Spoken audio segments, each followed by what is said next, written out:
అలాగూ నిలువబడి ప్రార్థించుదాము. మమ్మలను మిక్కిలిగా కనికరించిన మా ప్రియ పరలోకపు ప్రభువా, గనుడా, పరిశుద్ధుడా, మీ పరిశుద్ధ ప్రశస్త నామమును ఇప్పటి వరకు మహిమపరిచి ఘనపరిచి ఉన్నాము. వాక్యమును ధ్యానించకోరి ప్రార్థిస్తూ ఉన్నాం. మీ మాటలను మా హృదయంలో భద్రపరుచుకొని మా యొక్క ఆత్మీయ జీవితాన్ని కొనసాగించేందుకై మా ప్రియ తండ్రి మీపై ఆధారపడి ప్రార్థిస్తూ ఉన్నాము. మా ప్రార్థనలు మీరు గాయకొని కావలసినటువంటి ఆత్మీయ ఆహారాన్ని ప్రసాదించమని యేసుక్రీస్తు ప్రభుని పేరిట ప్రార్థిస్తున్నాము తండ్రి, ఆమేన్.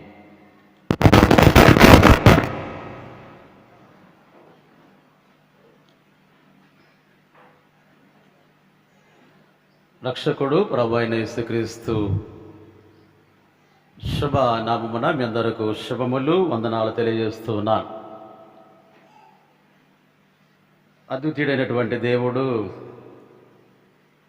తన యొక్క కృపను బట్టి మనలను ఈ సంవత్సరంలో మరి యొక్క మాసములో ప్రవేశపరిచి ఈ మాసమందు మొదటి పునరుద్ధాన దినం, మొదటి పరిశుద్ధ దినమందు ఆ ప్రభుని మహిమపరచుటలో మనందరి ఎడలా ఆయన అత్యధికమైనటువంటి వాత్సల్యత కలిగి ఈ సమయమున కలిసి స్తుతించేటువంటి గొప్ప భాగ్యము ఆ ప్రభు మనందరికీ దయచేస్తున్నాడు. అందుని బట్టి మనం త్రేక దేవుని ఎంతైనా ఘనపరచ బద్దలమై ఉన్నాం. ఈ దినమందు 4 లేఖన భాగాలు మనం చదువుగా విన్నాము. ఉత్తర ప్రత్యుత్తరాలు, అలాగే ఆదికాండము 26వ అధ్యాయంలో ఇస్సాకును గుర్చినటువంటి కొన్ని అనుభవాలు, అలాగే కొరింథీయులకు రాసిన 2వ పత్రికలో 11వ అధ్యాయంలో పౌలు యొక్క ఆపదలు, ఆయన యొక్క అనుభవాలు, అలాగే సువార్త వాక్య భాగము నుండి తీమయి కుమారుడైన గుడ్డివాడైన భిక్షకుడైన భర్తమైన గురించి తన యొక్క అనుభవాలు ఈరోజు మనం వాక్యాలను చదువుకొని ఉన్నాము, ధ్యానించి ఉన్నాం. ఈ 4 వాక్యాల నుండి మన కొరకు ఇచ్చినటువంటి అంశము సిలువను గూర్చి ఒక ప్రత్యేకమైన అంశాన్ని మరి ఇవ్వటం జరిగింది. సిలువ శిష్యత్వమునకు మాదిరి అని ఇవ్వడం జరిగింది. సిలువ శిష్యులుగా మార్పు నొందటానికి అది ఒక మాదిరి, లేక ఒక మార్గం, ఒక త్రోవ. సిలువ దినాలు అని చెప్పబడుతూ ఉన్నటువంటి దినాలలో ఈ ప్రారంభం నుండి కూడా మనం ధ్యానిస్తూ ఉన్నాం. ఒక ప్రత్యేకమైనటువంటి నూతన నిబంధనలో అపొస్తలుల కార్యాల గ్రంథాన్ని మనం ధ్యానిస్తున్నప్పుడు ప్రతిరోజు కూడా సిలువను మనము దర్శిస్తూ ఉన్నాం. ఆ సిలువను దర్శించుటే కాక ఆ సిలువలో ఉన్నటువంటి ఒక ఆ ప్రభావం, ఆ ఇంపాక్ట్ అనేటువంటిది మనందరికీ కూడా ఆయా రకాలైనటువంటి మేలులను అనుగ్రహించేటువంటిదిగా మనం ప్రతిరోజు సిలువను స్మరిస్తూ ఉన్నాం. నేను ప్రతిరోజు ఆ యొక్క ధ్యానిస్తున్నప్పుడు ఆ యొక్క వాక్యం నుండి సిలువను చూపిస్తూ ఉన్నా. ఆ సిలువ అనేటువంటిది ఎవరికి ఏ ఆత్మ సంబంధమైనటువంటి అక్కర కలదో ఆ యొక్క అక్కరను ఆ యొక్క సిలువ నెరవేరుస్తూ ఉన్నట్లుగా సిలువను దేవుడు ఆ యొక్క పరిశుద్ధపరిచి శాపగ్రస్తమైనటువంటి ఆ సిలువను, ఒక దుఃఖభరితమైనటువంటి సిలువను ఆశీర్వాదకరంగా మార్చాడు. యేసుక్రీస్తు ప్రభువు వారి ఆ స్పర్శ తర్వాతనే సిలువ యొక్క స్వభావము పూర్తిగా మారిపోయినట్లుగా అనేక ధ్యానాల్లో మనమైతే నేర్చుకుంటూ ఉన్నాం.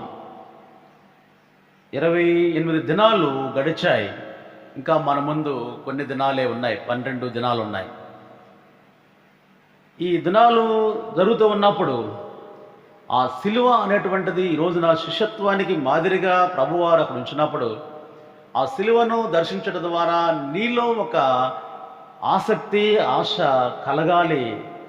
ఆ సిలువ నన్ను ప్రభావితం చేసింది అనేటువంటి ఒక సత్యం నీ నుండి నీవు చూపాల్సినటువంటి ఒక ఉద్దేశము దేవుడు కలిగి ఉండి నీ పట్ల నా పట్ల ఈ దినాలను అనుగ్రహించున్నాడు.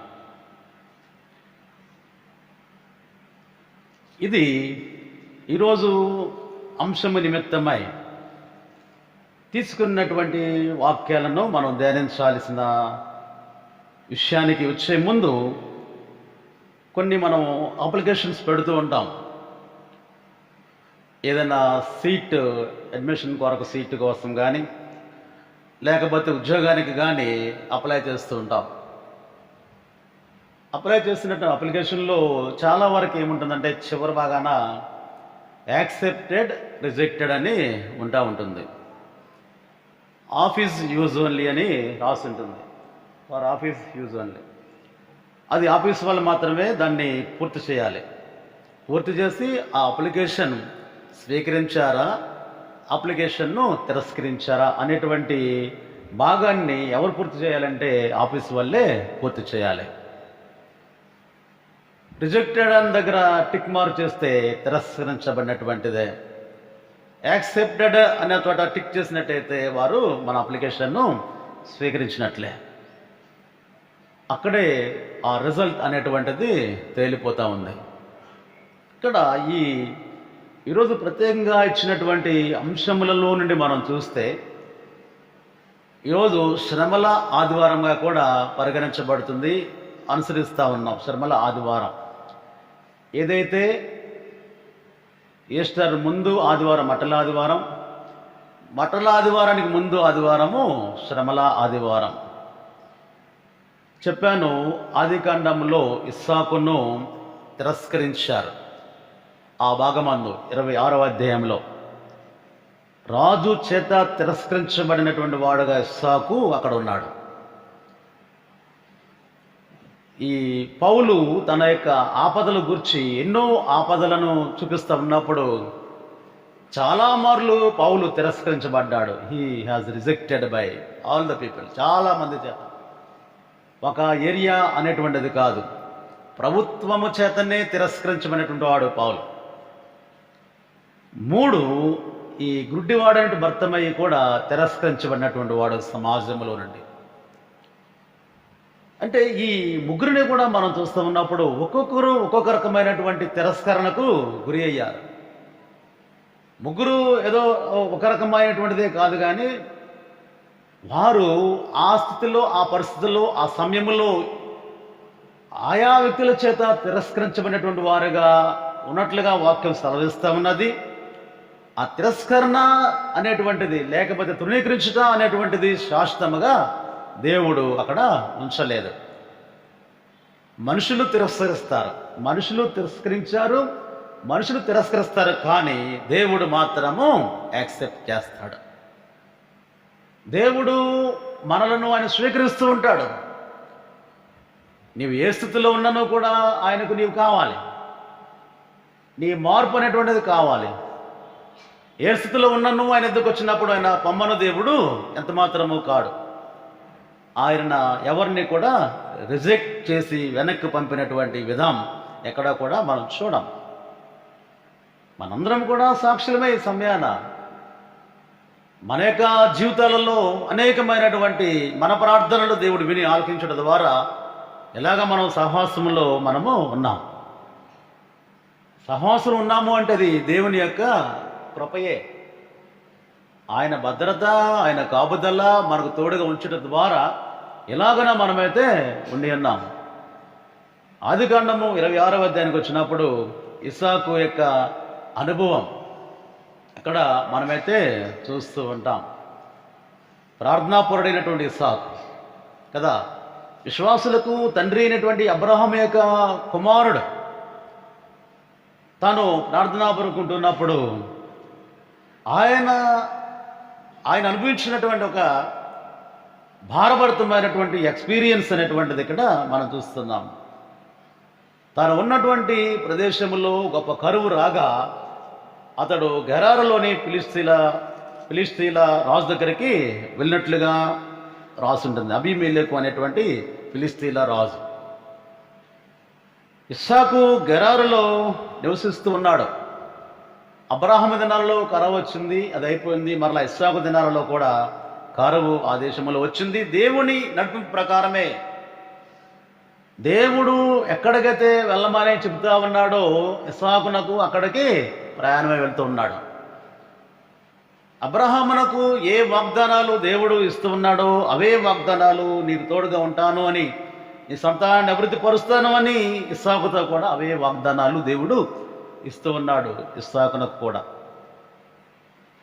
ఇస్సాకు వేరే దేశంలో నివసిస్తూ ఉన్నాడు.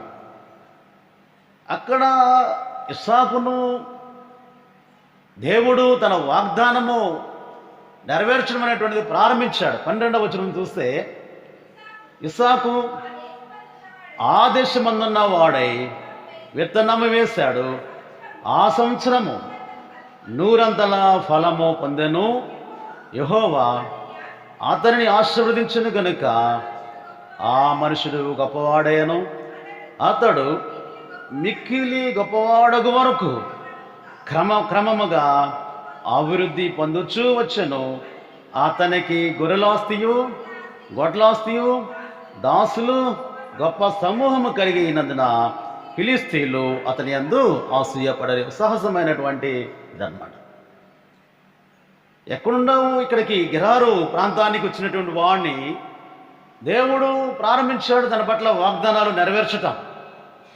100 ఫలం పొందాడు, మిక్కిలి గొప్పవాడుగా ఉన్నాడు, గొడ్డల ఆస్తి దాసులు గొప్ప సమూహము కలిగాడు, క్రమక్రమంగా అభివృద్ధి పొందుతూ ఉన్నాడు. సహజంగా స్థానికులైనటువంటి వారికి అసూయ. ఆ స్థానికులకు ఎక్కడుండా వచ్చాడు, కరువు దేశంలో నుండి ఇక్కడికి వచ్చాడు, మన దగ్గరకు వచ్చాడు, ఇప్పుడేంటో మనకంటే గొప్పవాడుగా ఉన్నాడు. ఇది హ్యూమన్ నేచర్. ఎక్కడైనా కానీ అంతే. ఈరోజు మనలో కూడా అంతే. అసూయ అనేటువంటిది మనలో ఒక భాగం అయిపోయింది. చెయ్యి, కాలు, ముక్కు, నోరు ఎలాగైతే మనకు బాడీ ఆఫ్ ద పార్ట్స్లో ఉన్నాయో, ఈ అసూయ అనేటువంటిది కూడా లోపల ఉండిపోయింది మనకి. అది పోవట్లేదు కదా, అది పోదు. అసూయ అనేటువంటిది ఉన్నది. అసూయ పడ్డారు. ఇస్సాకును చూచి, తన అభివృద్ధిని చూచి, తన హెచ్చింపును చూసి, తను క్రమంగా ఎలాగా ఉన్నతమైనటువంటి వాడికి ఉంటున్నాడో దేవుని కృప చొప్పున ఆ ఉన్నతమైనటువంటి స్థితిని చూసి అసూయ పడతా ఉన్నారు. ఇస్సాకును అబ్రహామును బట్టి దీవిస్తానయ్యా, నీ సంతానాన్ని దీవిస్తాను, నీకు ఎన్ని ఆశీర్వాదాలు ఉన్నాయో 26వ అధ్యాయంలో ఆ వాగ్దానాలు చాలా ఉన్నాయి. నీకు నేను తోడుగా ఉంటానని దేవుడు మాట ఇస్తా ఉన్నాడు ఇస్సాకునకు. వాగ్దానం నెరవేర్పు ఇస్సాకుతో జరుగుతూ ఉన్నది. చూసిన వారికి అసూయ చెందుతూ ఉన్నారు. కాబట్టి రాజు ఒక నిర్ణయానికి వచ్చాడు. 16వ వచనం, అబీమెలెకు, నీవు మాకంటే బహుబలము గలవాడవు గనక మా యొద్ద నుండి వెళ్ళిపోమ్మని ఇస్సాకుతో చెప్పగా, చాలా వేరే ప్రాంతానికి వెళ్ళిపోమన్నాడు. దేవుడు ఆ ప్రాంతాన్ని నడిపించాడు. కానీ అక్కడ వారు మాత్రము వచ్చి ప్రజలందరూ రాజుతో సహా అందరూ కూడా ఏమన్నారంటే, రాజు ఏమన్నాడంటే వెళ్ళిపోమ్మని ఇస్సాకుతో చెప్పాడు. వెళ్ళిపోయి పలానా ప్రాంతంలో ఆ ప్రదేశాల్లోనే మరలా ఉండి అక్కడ అబ్రహాము త్రవ్వినటువంటి బావులను ఫిలిస్తీన్లు వీళ్ళు పూడ్చివేశారు. మళ్ళా వాటన్నిటినీ కూడా త్రవ్వించాడు. విస్తారమైనటువంటి ఆ గొప్ప స్థితికి తీసుకొచ్చినటువంటి వాడికి ఇస్సాకు ఉన్నాడు.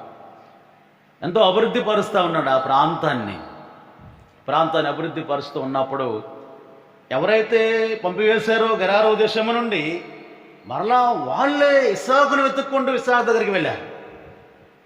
ఇస్సాకు దగ్గరికి 26వ వచనం చూస్తే, అంతటా అబీమెలెకును అతని స్నేహితుడైన హుజతును సేనాధిపతి అయిన ఫీకోలును గెరారు నుండి అతని యొద్దకు వచ్చి ఇస్సాకు అడుగుతున్నాడు, మీరు నా మీద పగబట్టి మీ యొద్ద నుండి నన్ను పంపివేసిన తర్వాత ఏందో నిమిత్తము నా యొద్దకు వచ్చి ఉన్నారని అడుగగా వారు ఆ మాట చెప్తున్నారు. ఏమని చెప్తున్నారంటే, నిశ్చయముగా యెహోవానికి తోడైనట చూచితిమి గనుక మనకు అనగా మాకును నీకును మధ్య ఒక ప్రమాణము చేయవలెనని మేమందరం కూడా వచ్చాము అని క్రింద వచనాలకు వెళితే వాళ్ళు సమాధాన పడటానికి వచ్చారు.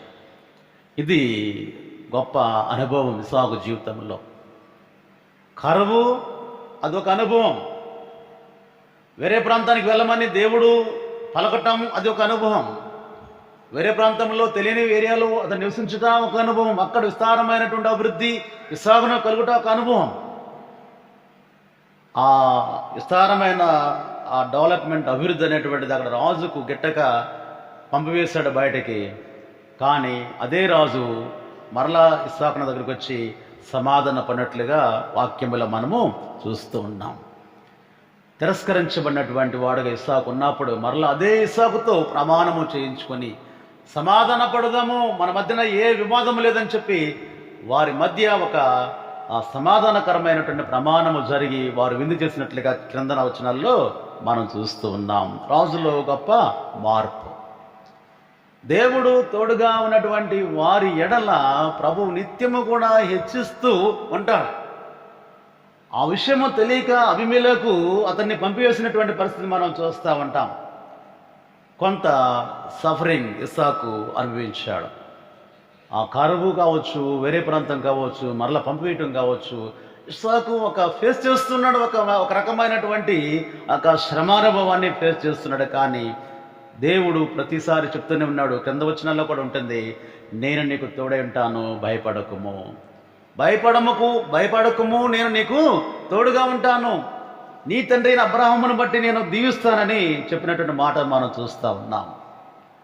నిషేధించబడినటువంటి రాయి మూలకు తలరాయి అవుతుంది. తిరస్కరించబడినటువంటి వాడుగా ఉన్నప్పుడు తనని వెతుక్కుంటూ మరలా సమాధానం కొరకు రాజు వెళ్ళటం అనేటువంటిది అది ఒక గొప్ప ఆశీర్వాదకరమైనటువంటి స్థితియే. మనుషులు తిరస్కరిస్తారు కానీ దేవుడు తిరస్కరించాడు. మనిషి పంపివేశాడు బయటకు, కానీ దేవుడు ఇంకనూ తోడుగా ఉన్నాడు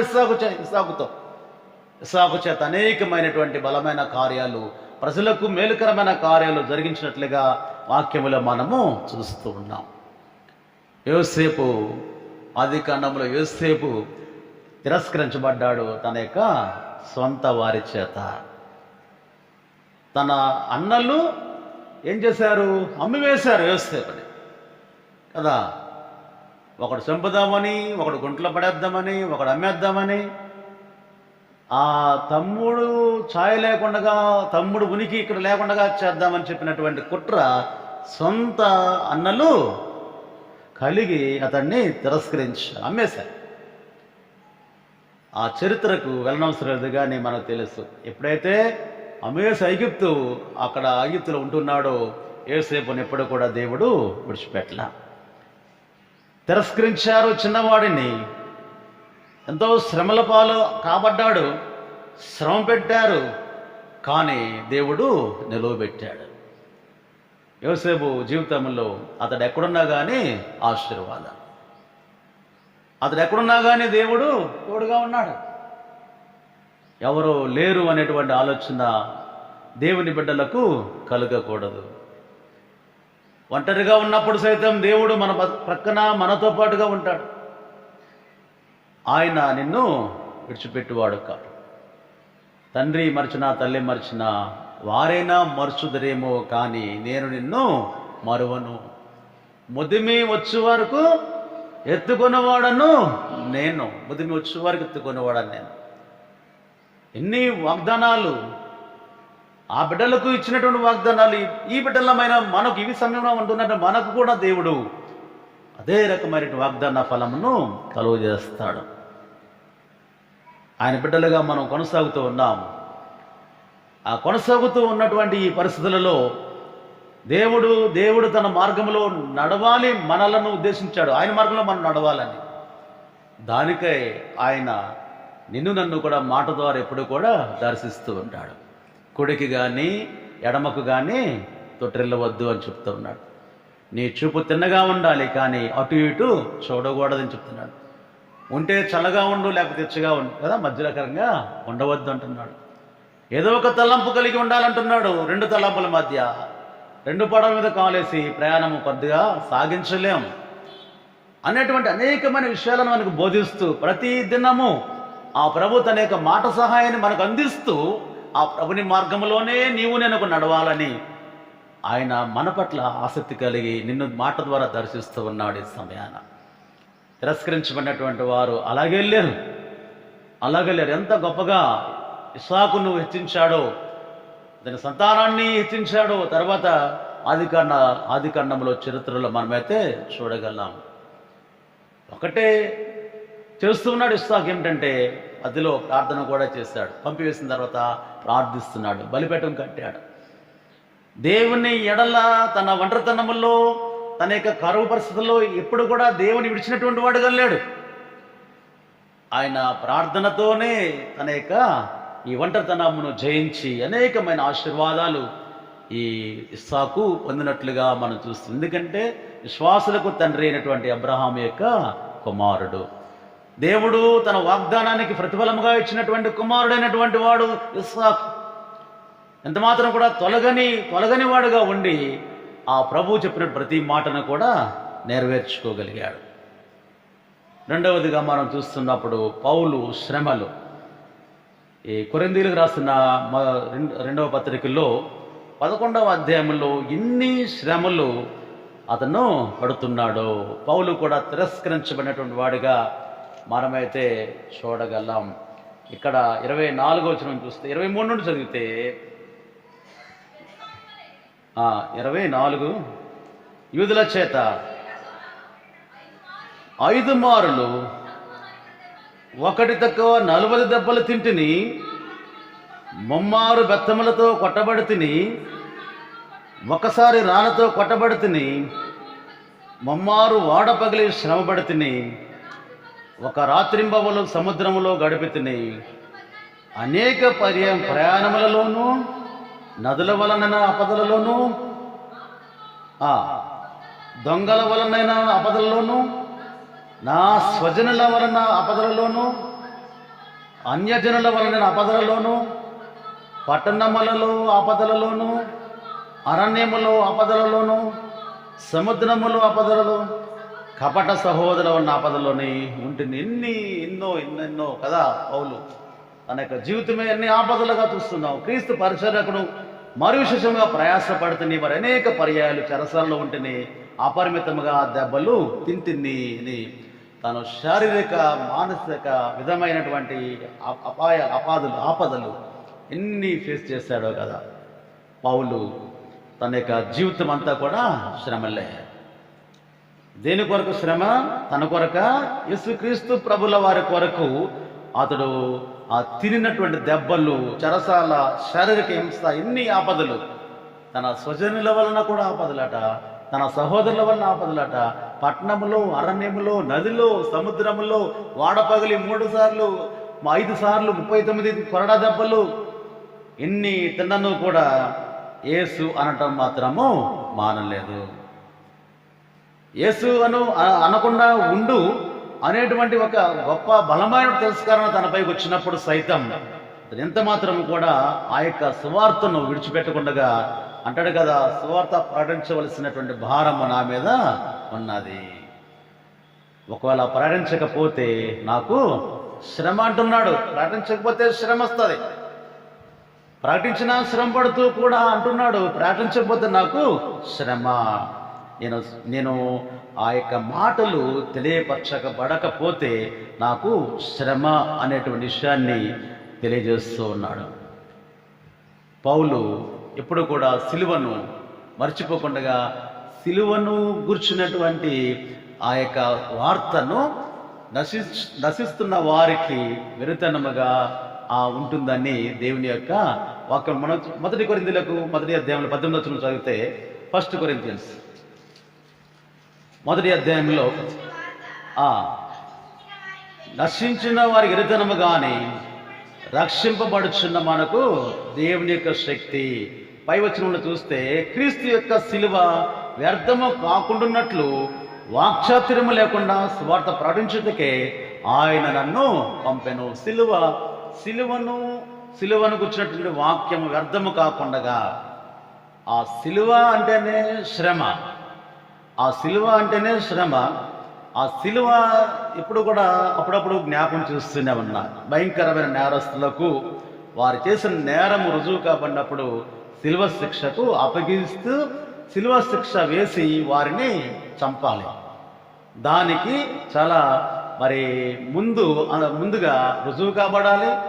నేరం రుజువయ్యాక శిక్షను అమలు చేసేది వేరుగా శతాధిపతులు, సైన్యాలు వారు ఉంటారు. ఆ సిలువ అనేటువంటిది అక్కడ కపాలం అనబడినటువంటి స్థలమందు కల్వరిగిరి, గొల్గొతా కొండ, అలాగే కపాలం అనబడు స్థలం. ఆ సిలువను క్రీస్తు సిలువ వ్యర్థము కాకుండాన్నట్లు అనేటువంటిది చాలా ప్రాముఖ్యమైనటువంటి విషయముగా మనము చూడాలి. పౌలు అన్ని ఆపదలలో ఉంటూ కూడా, అన్ని శ్రమలను అనుభవిస్తూ ఉండి కూడా క్రీస్తు సిలువ వ్యర్థము కాకుండా సిలువను గుర్చినటువంటి వార్తను తెలియజేస్తూ ఉన్నట్లుగా మనం చూస్తూ ఉన్నాం. సిలువ యేసుక్రీస్తు ప్రభుల వారు ఆ స్పృశించే వరకు కూడా సిలువ భయంకరమైనటువంటిదిగా ప్రజల హృదయాలలో ఉంటూ ఉన్నది.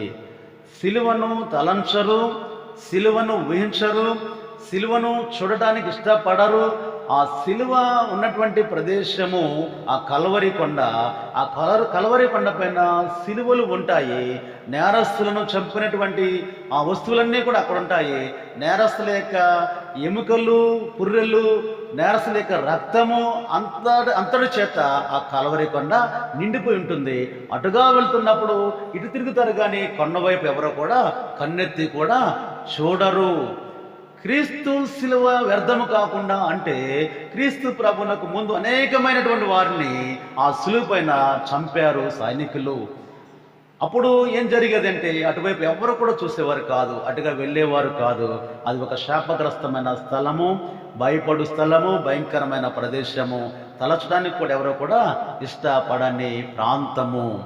యేసుక్రీస్తు సిలువ వ్యర్థము కాకుండా అంటే ఆ సిలువ యేసుక్రీస్తు ప్రభువారు మోసాక, ఆయన సిలువపై చనిపోయాక, పాతిపెట్టాక, పునరుద్ధరణయ్యాక ఆ సిలువలో ప్రాణం ఎప్పుడైతే పోయిందో అప్పటి నుండి కూడా ఆ స్వభావం అనేటువంటిది, సిలువ యొక్క నేచర్ అనేటువంటిది మారిపోయినట్లుగా మనం చూస్తూ ఉన్నాం. ఎక్కడ భయంకరమో అక్కడే ఆశీర్వాదకరంగా చూసి ఈ రోజున ఆ కల్వరి కొండను, గొల్గొతా కొండను, ఆ కపాలం అనబడు స్థలమును చూచేందుకై అనేక మంది రోజున వెళ్తూ ఉండుట దేవుడు అనుగ్రహించిన గొప్ప మార్పు. ఆ వార్త వ్యర్థం కాకూడదని పౌలు యొక్క ఉద్దేశము. ఒకప్పుడు శాపం, ఒకప్పుడు భయం, ఇప్పుడు నో మోర్ శాపం లేదు, భయంకరమైన పరిస్థితులు లేవు. అది నీకు ఆశ్రయము, అది నీకు నెమ్మది, అది నీకు ఆదరణ, అది నీకు స్వస్థత, అది నీకు ఏ విధమైన విషయముల కొరకు నీవై ఆధారపడుతున్నావో వాటన్నిటిని కూడా అనుగ్రహించేది ఏంటయ్యా అంటే ఆ సిలువ ఉన్నటువంటి ప్రాంతమే అని. క్రీస్తు యొక్క సిలువ వ్యర్థము కాకూడదు. ఆ సిలువ ఎప్పుడు కూడా స్మరించాలి, ఆ సిలువను ఎప్పుడు కూడా జ్ఞాపం చేసుకోవాలి, ఆ సిలువను ఎప్పుడు కూడా మనం వెంబడించాలి. ఆ సిలువకు మరింతగా మనము సమీపంగా ఉండాలి. అప్పుడే సిలువను గురించిన వార్త మనకు ఆ యొక్క ఆశీర్వాదకరమైన స్థితిని కలిగిస్తుంది అని తను చెబుతూ, సువార్త ప్రకటించాల్సిన భారము నా పైన ఉన్నది, ప్రకటించిన ఎడల నాకు శ్రమ అని తనైతే చెప్పుకుంటున్నట్లుగా మనం చూస్తూ ఉన్నాం. ఇన్ని ప్రాంతాలు ప్రయాణం చేశాడో కదా, ఇన్ని ప్రాంతాలు ప్రయాణం చేశాడో, ఇన్ని భాషలు వచ్చో తనకి, తన జ్ఞానం అంతటినీ కూడా ఈ స్వార్థ సేవ పరిచర్య కొరకే వినియోగించి తన కష్టపడి డేరాలు కుట్టుకుంటూ స్వార్థలో అనేక మందిని శిష్యులుగా తాను చేర్చుకున్నట అనేటువంటిది చూస్తూ ఉన్నాం. ఆయన పరిచారము మనం చూస్తే క్రీస్తు యేసున కలిగిన మనసు మీరు కూడా కలిగి ఉండండి. నేను క్రీస్తు పోలి నడుస్తున్న ప్రకారం మీరు నన్ను పోలి నడవండి అని సెలవిస్తున్నటువంటి పౌలు యొక్క భారభరితమైన మాటలు ఈరోజు మనకు ఒక మాదిరి. నేను క్రీస్తు పోలి నేను నడుస్తున్న ప్రకారం మీరు నన్ను పోలి నడవండి. అంత ధైర్యంగా చెప్పగలిగాడు అంటే క్రీస్తు ప్రభువు ఏదైతే ఆ శ్రమానుభవాన్ని కలిగి ఉన్నాడో అంతటి శ్రమానుభవాన్ని కలిగి ఉండడానికి కూడా ఇష్టమైన మనస్సు ఈ పౌలు కలిగినట్లుగా వాక్యంలో చూస్తాం. ఇన్ని చోట్ల తనకు ఆపద, నదిలో ఆపద అన్నాడు, సముద్రంలో ఆపద, అరణ్యములో ఆపద, పట్టణములో ఆపద, గ్రామములో ఆపద, స్వజనుల నుండి ఆపద, తన సహోదరుల ద్వారా ఆపద, వాడ పగిలి ఆ శ్రమ వాడ పగిలి ఒక రాత్రంతా సముద్రంలో ఉన్నాడట.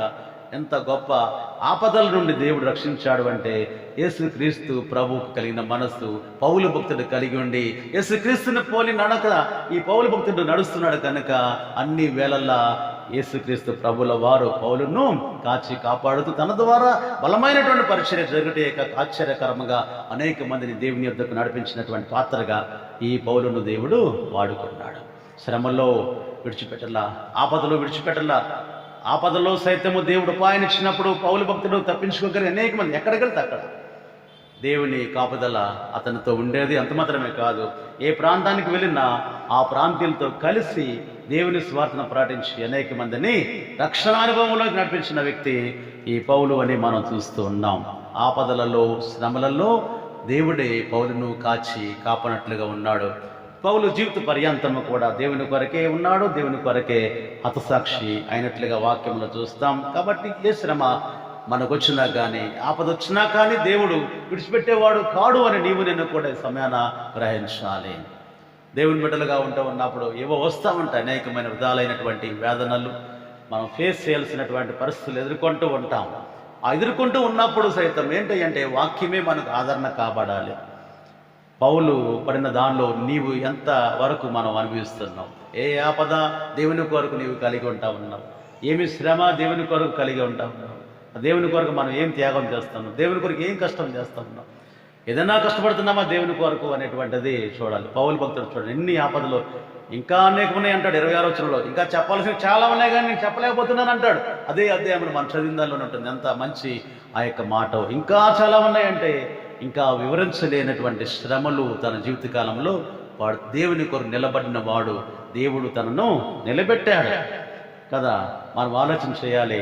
2025వ సంవత్సరం కూడా వచ్చింది, ఈ లెంటి కాలం వచ్చింది. లెంటి కాలం అయిపోతుంది 2 వారాల్లో. ఏంటి మనం దేవుని కొరకు ఏమి శ్రమ అనుభవించాము, దేవుని కొరకు ఏమి వేదన పడ్డాము, దేవుని కొరకు ఏమి ఆపదలో చిక్కున్నాము, దేవుని కొరకు ఏమైనా కానీ ఒక్క అడుగు సొంతంగా దేవుని కొరకు వేసేమా అనేటువంటిది కూడా ఆలోచన చేయాలి. మనకిచ్చినటువంటి జీవితం పరిశీలనగా మనం చూసుకోవాలి. నీకు ఇచ్చిన యోగ్యత, నాకు ఇచ్చిన యోగ్యత పరిశీలనగా చూసుకోవాలి. దేవుడు అన్నాడు, నేను నాకు వేరుగా ఉండి మీరేమీ కూడా చేయలేరు. కలిగినది యావత్తు కూడా ఆయన ద్వారానే, ఆయన మూలముగానే కలిగినది అని దేవుని వాక్యం సెలవిస్తున్నప్పుడు నమ్మిన మనం ఆయన కొరకు ఏదైనా సరే మనం చేస్తూ ఉన్నప్పుడు ఆయన లెక్కించే దేవుడు, నిన్ను మర్చు దేవుడు కాడు, నిన్ను మర్చిపోడు. ఆ ప్రభువారు నిత్యము కూడా మనకు ఎంతగానో తోడుగా ఉండి కాపాడుతూ ఉంటాడు. మూడవదిగా చూసినప్పుడు మార్కు సువార్తలో 10వ అధ్యాయంలో మరి కొన్ని వచనాలు చదివాం కదా. గుడ్డి వాడైనటువంటి భర్తమయ్యే కదా. మార్కు సువార్తలో 10వ అధ్యాయంలో తన యొక్క విషయాన్ని దేవుని యొక్క వాక్యములో పొందుపరిచినటువంటి చూస్తూ 46 నుండి కూడా 52 వరకు మనం చదువుకున్నాము. అతడు ఎవరు అంటే తీమయి కుమారుడైన భర్తమయి. తన యొక్క స్థితి మనం చూస్తే తన యొక్క సిచ్యువేషన్ ఏంటయ్యా అంటే అతడు భిక్షకుడు మరలా గుడ్డివాడు. చూడండి, 2 రకాలైనటువంటి బాధ, శ్రమ కదా అదంతా కూడా. 2 రకాలుగా బాధ అనుభవిస్తున్నాడు. గుడ్డివాడుగా ఉంటే ఫోన్లే తనకి ఏదైనా ఆస్తిపాస్తులు ఉంటే ఎవరో ఒకరు ఆదరిస్తారు. గుడ్డివాడిగా ఉన్నప్పుడు ఏదైనా వెనక ఉంటే ఎవరో ఒకరు ఆదరిస్తారు.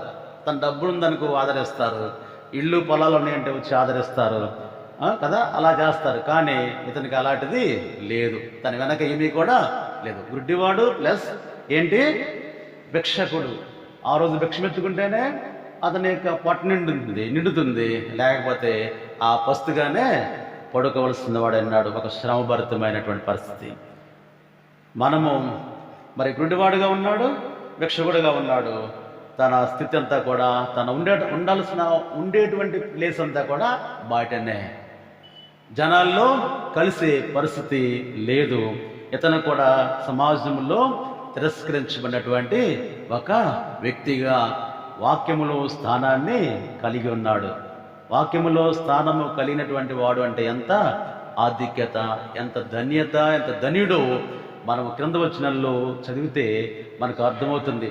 అతను అతను ఉన్నటువంటి పరిస్థితి మరి గొప్పదిగా ఉంటూ అతడు ఒక గుడ్డపరుచుకున్నాడు, రోడ్డు వెంబడి కూర్చున్నాడు. అంటే కనపడకపోయినా చెవులు పనిచేస్తూ ఉన్నాయి, నోరు పనిచేస్తూ ఉంది. అది మనం అర్థం చేసుకోవాలి.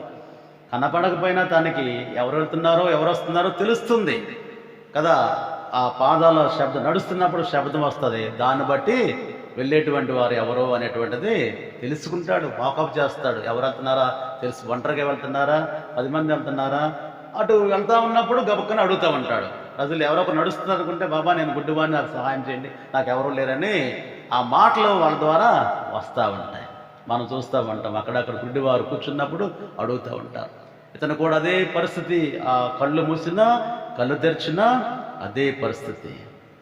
అరుస్తూ ఉన్నాడు. యేసుప్రభు వెళ్తున్నారని తెలిసింది.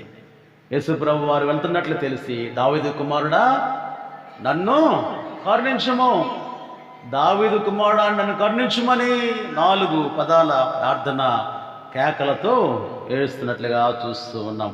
అక్కడ అనేకులని రాస్తుంది కదా, అనేకులు వారించారు. అరమాకరా బాబు, అరమాక అని చెప్పి అనేకులు అతన్ని ఆగన్నా సరే ఇతడేం చేస్తున్నారంటే ఇతడు మరింతగా బిగ్గరగా కేకలు వేస్తూ ఉన్నారు.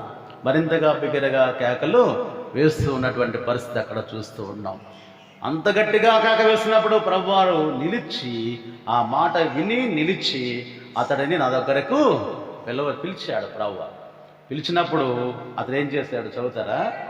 అంతటా వాడు బట్టను పారవేసి దిగ్గున లేచి యేసు యొద్దకు వచ్చెను. చాలా బట్టను పారవేసి దిగ్గున లేచి యేసు యొద్దకు వచ్చెను అనేటువంటి వాక్యము స్పష్టముగా ఉన్నది. తనకు కనపడదు కదా, కనపడదు. తన యొక్క స్థితి 24 గంటలు కూడా చీకటియే, కనపడదు. కానీ యేసుక్రీస్తు ప్రభు దగ్గరికి వెళ్ళాడు, గబగబా వెళ్ళాడు. మనం మంచిగా ఉన్నటువంటి వారమే, కానీ కళ్ళు మూసుకొని 4 అడుగులు వేయలేం. కళ్ళు మూసుకొని 4 అడుగులు వేయలేం. కరెంటు పోతే నైట్ టైం ఎక్కడో చోట గుద్దుకుంటాం నడిస్తే ఇంట్లో కదా, ఏదో ఒకటి తగులుతాం. మనకి మన ఇంట్లో మనం నడుస్తుంటేనే కరెంటు పోతే నడవలేం కదండి. చాలాసార్లు నాకు జరిగింది, మీకు జరగలేదేమో కానీ ఏదో ఒకటి తగులుతున్నారు కరెంటు పోయినప్పుడు కనపడక. వాళ్ళు కళ్ళు మూసినా కళ్ళు తెరిచినా చీకటే, అంధకారం, ఏమీ తెలియదు. ఇక యేసుక్రీస్తు ప్రభు వారు రమ్మంటున్నారయ్యా నిన్నంటే ఏం పారేశాడు? బట్టను పారవేశాడు. ఆ బట్ట దేనికి వాడుతున్నాడు? ఆ క్లాత్ కూర్చోటానికి కాదు, భిక్షము వేస్తా ముందు కూర్చుంటాడు. దేని మీద, పీట మీద రాయి మీద కూర్చుంటాడు, లేదా నేల మీద కూర్చుంటాడు. కానీ ముందు పరుస్తారు క్లాత్. ఆ పరిచిన దాంట్లో ఏం వేస్తారు? నాణ్యాలు వేస్తారు. నాణ్యాలు కానీ కాగితాలు కానీ డబ్బులు కానీ అక్కడ పడేస్తూ ఉంటారు. అప్పుడు అది మూట కట్టుకుని ఇంటికి వెళ్తాడు సాయంత్రానికి, ఎవరో ఒకరి ద్వారా ఆడెంత తీసుకుని ఇంటికి ఎంత ఇస్తాడు. అలాగ జరుగుతూ ఉంటుంది కదా. ఆ బట్టను పారవేశాడంటే చూడండి ఎంత నమ్మకమో కదా. దేవునికి స్తోత్రం. ఇక నాకు ఆ బట్టతో కానీ ఆ గుడ్డతో కానీ నాకు పని లేదు. అప్పుడు బాగుపడ్డా? చూడండి, బాగుపడలా. దిగ్గురలేసి బట్టను పారేసి ఇక నాకు దాంతో పనే లేదు, నాకు అవసరం లేదు. ఎందుకంటే ప్రభు నన్ను రమ్మన్నాడు కనుక ఎంతో గొప్ప నమ్మకంతో తాను ఏం చేశాడంటే, తను దేనికైతే అడుక్కోవడానికి వాడేటువంటి వాటిని పారవేశాడు. ఆడుతారు, నాకు పని లేదే అనుకున్నాడు. అంత అపారమైనటువంటి నమ్మకంతో తాను తీసుకున్న నిర్ణయం, తనకు ఉపయోగార్థమైన వస్తువును పారేశాడు. లేచాడు, దిగ్గులు లేచాడు, గబగబా వెళ్ళిపోయాడు. వాళ్ళకు అలవాటు, బ్లైండ్ వాళ్ళకి నడవటం అలవాటే. మనమన్నా రోడ్డు మీద కళ్ళుండి కూడా పడతాం ఒక్కోసారి, కళ్ళుండి కూడా ఎదురు దెబ్బలు తగిలితే ఒక్కోసారి మనకు కళ్ళున్నప్పుడు వాళ్ళకి తగలవు. జాగ్రత్తగా నడుస్తారు. వాళ్ళ దగ్గర కర్ర ఉంటుంది. ఆ కర్ర వాళ్ళకి మార్గాన్ని చెప్తుంది. ముందు గొయ్యి ఉందా, గుంట ఉందా, చిన్న గుంట ఉందా, పెద్ద గుంట ఉందా అనేటువంటిది వారికి తెలిసిపోతుంది. దేవుడు ఆ యొక్క జ్ఞానము వారికి అనుగ్రహించాడు. నిలిచిపోతారు. నేను బైక్ కానీ ఏదైనా వెళ్తుంటే మరలా ప్రయాణం చేస్తారు. మీరు ఎప్పుడైనా చూసారో లేదో కానీ ఆ యొక్క కర్ర లేకపోతే వారైతే నడవలేరు. ముందు తెలిసిపోతుంది వాళ్ళకి ఏమున్నది అనేటువంటిది. ఆ వివేచన అనేటువంటిది వాళ్ళకి. నాకు ఒక ఫ్రెండ్ ఉన్నాడు, బ్లైండ్, కనపడదు. నేను ఇక్కడ ఇదివరకు పనిచేస్తున్నటువంటి విశాఖపట్నంలో పనిచేస్తున్నప్పుడు నా దగ్గరే కూర్చున్నాడు రోజంతా. మాట్లాడేవాడిని, ఇంకా ఆసక్తిగా మాట్లాడేవాడిని. ఎలా ఉంటుంది ఎలా ఉంటుంది ఎలా ఉంటుంది. నా బండి అప్పుడు కారు లేదు, నా బండి రోడ్డు మీద ఉండేది. ఇల్లు ప్రహరీ కూడా బండి అది. ఆ కర్రతో బండిని కొట్టేవాడు. అదే స్థలంలో పెడితే ఎప్పుడు కూడా బండి ఉంటే నేనున్నట్టు అని గుర్తాడు. బండిని కొడతాడు కర్రతో గట్టిగా. ఉన్నారా గారంటే ఉన్నారని చెప్తే లోపలికి వచ్చి కూర్చుని ఆయనకైనా కూర్చుంటాడు, ఆయనకైనా కుర్చీ చేసుకుంటాడు, ఆయనకైనా వెళ్తాడు. నేనేమి చేయను, ఎలా వెళ్తాడో చూస్తాడు అంతే. చాలా తెలివి కలిగినటువంటి వాడు. నా దగ్గరికి ఎవరిని వచ్చినా ఈజీగా పట్టేస్తుంటాడు. వాళ్ళు ఏమన్నా నాకు ఏమి ఇచ్చారో అని తెలిసిపోతుంది. అంత గ్రాస్పింగ్ అనేటువంటిది వాళ్ళకి ఉంటుంది. అంత పవర్, అంత గ్రాస్పింగ్ అనేటువంటిది. నా దగ్గరికి ఎందుకు వచ్చి కూర్చుంటాడంటే ప్రతి ఫస్ట్కి పెన్షన్ వస్తుంది, తీసుకెళ్తా బండి మీద. అది తీసుకెళ్తే ఫస్ట్ తారీఖులో 2 తారీఖులోనో అయ్యేది. కానీ తర్వాత నెలంతా కూర్చునేవాడు నా దగ్గరికి వచ్చి. సెల్ ఫోన్ ఉండేది, ఆయనకాయనే ఫోన్ చేసుకునేవాడు. జస్ట్ నన్ను రీఛార్జ్ మాత్రమే చేయమనేవాడు, ఆయనకాయనే చేశాడు. వాళ్ళలో స్వభావం చెప్తున్నా మీకు, అది కాదు. కానీ ఇంకా ఆశ్చర్యం చెప్పాను ఒకసారి. ఇంకా ఆశ్చర్యం, బ్లైండ్ హాస్టల్, 2 భార్యాభర్తలు రన్ చేస్తారు. ఇద్దరు బ్లైండే, వాళ్ళ కూతుర్లు ఇద్దరు బ్లైండే. వాళ్ళ హాస్టల్లో బ్లైండ్ వాళ్ళకే రన్ చేస్తూ ఉన్నారు. ఎంత గ్రేట్ అనమాట, గ్రేట్. చెప్పాను, అది మనకు ఆశ్చర్యంగా ఉంటుంది అనమాట. వెళ్తే అయ్యగారు వచ్చారు, కాఫీ పెట్టినా టీ పెట్టినా వాళ్ళ అమ్మాయి, గుడ్ అమ్మాయి, షుగర్ లెస్సా అంటాం, వెళ్ళి వెలిగించటం. నాకు ఇంకా యాంగ్జైటీ పెరిగేది. అసలు ఆసక్తిగా గమనిస్తూ ఉండేవాడిని, అసలు ఏంటి వాళ్ళ పరిస్థితి. అయ్యగారు ఫోన్ నెంబర్ చెప్పండి, సేవ్ చేసుకుంటాను. ఫోన్ నెంబర్ సేవ్ చేసుకున్నాను. మీకు ఇంకా ఎక్కువ ఆశ్చర్యకరమైన పరిస్థితులు చూసే ఉంటారు అలాంటి వికలాంగులలో, కానీ నేను చూసినవి అంత మాత్రం చెప్తున్నాను. సేవ్ చేసుకున్నాను నంబర్. నేను మామూలు కళ్ళున్న వాళ్ళకి చెప్తే 2-3 సార్లు చెప్పాలి. 994933. మళ్ళీ చెప్పండి, ఇదేనా, మళ్ళీ ఒకసారి చూపిస్తారు మనం, ఇంతేనా అని. అలా ఉంటుంది మన పరిస్థితి. వాళ్ళైతే ఒక్కసారి గ్యాస్ కనపడకుండానే టిక్ టిక్ టిక్ టిక్ అంటే రింగ్ ఇచ్చేసారు. ఎంత అంటే వాళ్ళకి గుర్తులుంటాయి అనుకోండి, అది వేరే సంగతి. అయినా కానీ అంత గ్యాస్. ఇతను కూడా బట్టను పారేశాడు. ఇక నాకు దాంతో పని లేదు, ఆలోచన చేయాల. ఒకవేళ నా కళ్ళు రాకపోతేనో అనుకోవాలా మనలాగా కదా. మనం ఏంటంటే అటు ఇటు కొద్దిగా ఉంటాం. ఆయన లేదు ఇక, కళ్ళు రాకపోతేనో అనే ఆలోచనే లేదు ఇక. ఎందుకంటే యేసయ్య పిలిచాడు, యేసయ్య నమ్మదగిన వాడు. నేను నమ్మదగిన వారం కాకపోయినా ఆయన ఎంత నమ్మదగిన వాడని వాక్యం. దేవుడు యెహోవా దేవుడిగా గల జనులు ధన్యులు. ఆ ధన్యత నాకు వచ్చింది అనుకున్నాడు. ఎంతకాలం నేర్చున్నాడో కదా అతను. గబగబా వెళ్ళిపోయాడు పారేసి. ప్రభు అడిగాడు, అయ్యా నేను నీకేంటి చేయగోర్చున్నావు, కేకలేస్తున్నావు, దావీదు కుమారుడు అన్నావు, వెరీ గుడ్, కరుణించమంటున్నావు, ఏంటి నీకు కావాల్సినది? అయ్యా నాకు తిన్నగా డైరెక్ట్గా అడిగాడక, నాకు దృష్టి కలుగొచ్చాయి, నేను చూడలేకపోతున్నాను, ఈ భిక్షమెత్తుకుంటూ ఉన్నాను, భిక్షమెత్తుకుంటూ ఇక్కడే ఇదే స్థానంలో పడి ఉన్నాను. తన యొక్క ఉద్దేశం వేరే ఏదో ఉంది, తర్వాత చిన్నలో ఉంటుందన్నమాట. నాకు చూపు కలగజేయన్నాడు. ప్రభు ఏమి అనకుండా నీ విశ్వాసం నిన్ను స్వస్థపరిచింది, నీ విశ్వాసం నిన్ను స్వస్థపరచును. దేవునికి స్తోత్రం. ఎంతటి విశ్వాసము ప్రభువారు ఆయనలో చూశాడంటే తనకు ఉపయోగకరమైన వస్తువులను పారవేశాడు, ఇక తన జీవనాన్ని పారవేశాడు. యేసుక్రీస్తు ప్రభు దగ్గరకు వచ్చినప్పుడు ఒంటరిగా ఒట్టిగా వచ్చాడు, అంత రిక్తుడిగా వచ్చాడు. పాతదానం తీసుకురాలేదు. సరే ఎలా పోయి ఎలా ఉంటుందో, మడత పెట్టుకుని సంకలో పెట్టుకుని వెళ్ళలేదు. ఆ క్లాత్ ఎలా పోయి ఎలా ఉంటుందో, ఒకళ్ళ కళ్ళు రాకపోతే మళ్ళీ ఇదే ఉపయోగపడుతుంది అని చెప్పి ఆలోచన చేయలేదు, మడత పెట్టుకోలేదు, పట్టుకుని వెళ్ళలేదు, అది పారవేశాడు అంతే. ఎందుకంటే నమ్మదగిన దేవుడు మమ్మల్ని రక్షిస్తాడు. రాజు అన్నాడు, మమ్మల్ని రక్షింపదగిన సమర్థుడు. నీవు ఎన్నైనా పెట్టుకో బొమ్మలు నమస్కరించాం, ఎందుకంటే మా దేవుడు మమ్మలను రక్షింప సమర్థుడు. ఫెయిత్, అది విశ్వాసం. దేవుని దగ్గరికి వస్తా ఉన్నప్పుడు నీలో విశ్వాసము అభివృద్ధి చెందాలి, బలపడాలి. దేవుళ్ళు కొత్తగా వచ్చారు శిష్యులు, విశ్వాసములో కొద్దిగా ఉన్నారు. మేము చేయలేకపోతున్నావు, నువ్వు చేస్తున్నావు, ఏంటి కథ అని అడిగితే ప్రభు చెప్పారు విశ్వాసం. అయితే మమ్మల్ని విశ్వాసంలో వృద్ధిపరచము, ప్రార్థన, విశ్వాసంలో బలపరచు. విశ్వాసాలుగా మేము స్థిరులుగా ఉండాలనేటువంటి ఆలోచన, విశ్వాసంలో బలపరచు. విశ్వాసం ఈ భర్తమయ్య యొక్క విశ్వాసాన్ని ప్రభు చూశాడు. తన జీవనాన్ని వదిలేశాడు, తన ఉపయోగపడేటువంటి వస్తువులు వదిలేశాడు. దిగ్గున లేచి ఒట్టిగా వచ్చాడు ప్రభు దగ్గరికి. ప్రభు నీ విశ్వాసమే నిన్ను స్వస్థపరచెను, నీ విశ్వాసమే నిన్ను స్వస్థపరిచింది. ఆయన దగ్గరకు వస్తున్నప్పుడు వదలాలి. ఆయన దగ్గరకు వస్తున్నప్పుడు, ప్రభు దగ్గరకు వస్తున్నప్పుడు, ఆయన ద్వారా నీవు మేలు పొందాలనే ఆసక్తి ఉన్నప్పుడు, ఆయన ద్వారా నీవు మేలు పొందాలనే ఆశ ఉన్నప్పుడు కొన్ని విడిచిపెట్టవలసినవి, పారవేయాల్సినవి పారవేసి విడిచిపెట్టి ఆయన దగ్గరకు వస్తూ ఉండాలి, రావాలి. ఈ శారీరక సంబంధమైనటువంటివి, ఈ లోక సంబంధమైనటువంటివి వదలవలసినవి ఏమిటో మనకు తెలుసు. రోజు వాక్యం వింటాం, వాటిని విడిచిపెట్టం, గట్టిగా పట్టుకుంటాం. వీడు గుడ్డను పట్టుకుని రాలా ప్రభు దగ్గరికి, సాయంకాలం మళ్ళీ అవసరం అవుతుందని. ఇంకా ఆ వృత్తి వదిలేశాడు, ఆ క్లాత్ పని లేదు, ఏమీ లేదు, ఒంటిగా వచ్చి ఏం చేస్తున్నాడు? తర్వాత లైన్లో చూస్తే 52వ వచనంలో చివరి భాగంలో చూస్తే ఏం చేశాడు?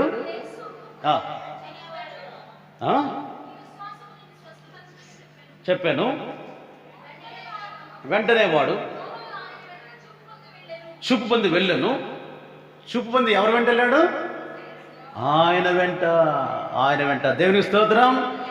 తన ఆరాటము అంతా కూడా అదే.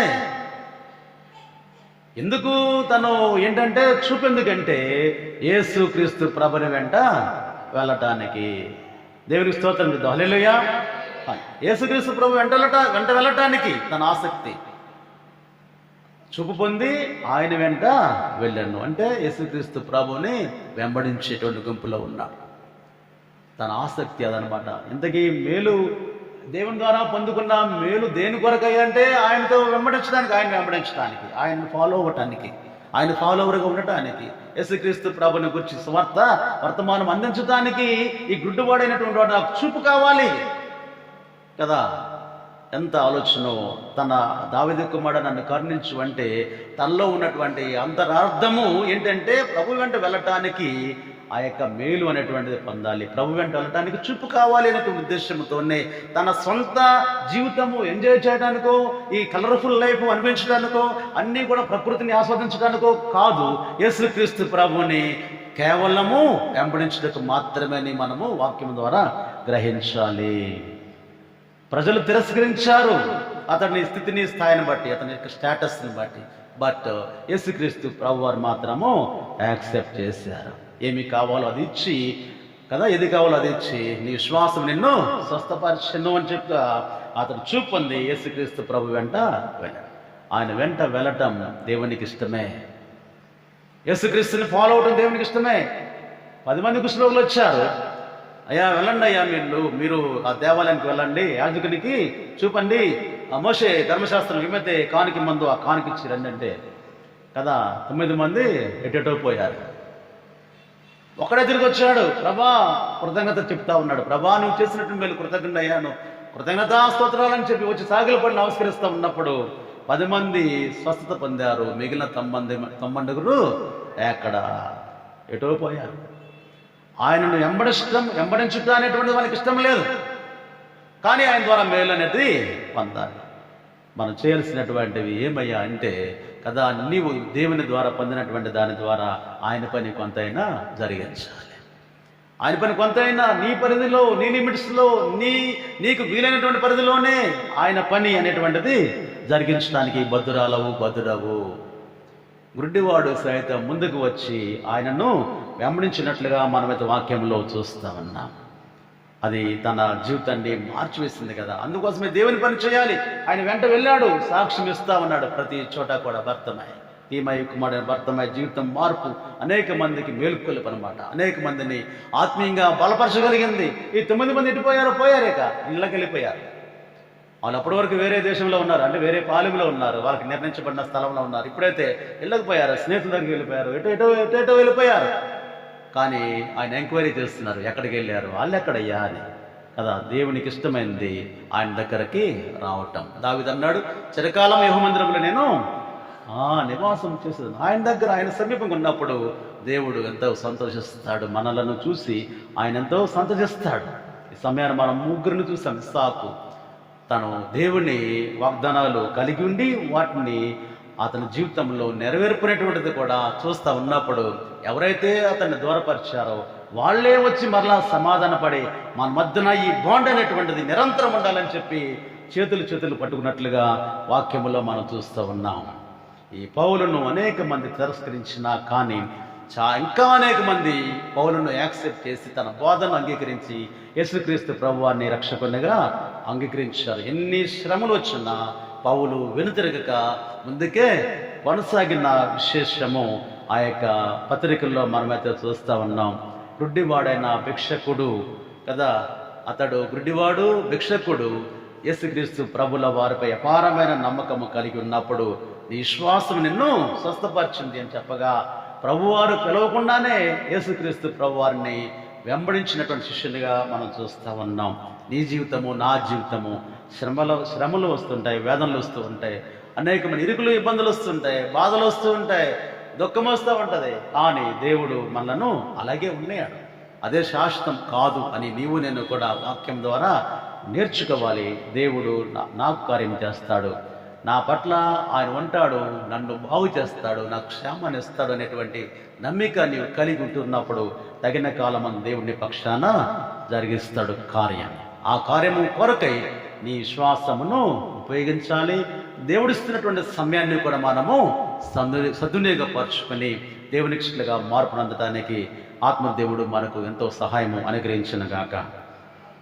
ప్రార్థన. దయగలిగిన మా ప్రియ తండ్రి, పరిశుద్ధుడా, స్తోత్రం నా ప్రభు, నీ సహాయము సహవాసము మా కొరకు అనుగ్రహించి మీ మాట ప్రకారంగా జీవించు భాగ్యం మాలోని ప్రతి ఒక్కరికి మీరు కలిగించిన విధానం బట్టి మీకే స్తోత్రాలు. ఈ మండల కాలంలో నా ప్రభు అర్థవంతమైనటువంటి ఆత్మీయ స్థితిని మేము పొందుటకు మార్గము మీరు సరళించమని ప్రార్థిస్తున్నాం. పరమ తండ్రి, మీ కృప, మీ దీవెన, మీ ఆత్మీయ ప్రేరేపణ, ఆత్మీయ నడిపింపు మెండుగా మాలోని ప్రతి ఒక్కరికి అనుగ్రహించమని మా ప్రభువైన యేసుక్రీస్తు పుణ్యనామం పేరిట ప్రార్థిస్తున్నాము తండ్రి. ఆమేన్. అలాగ నిలువబడి ప్రార్థించుదాము.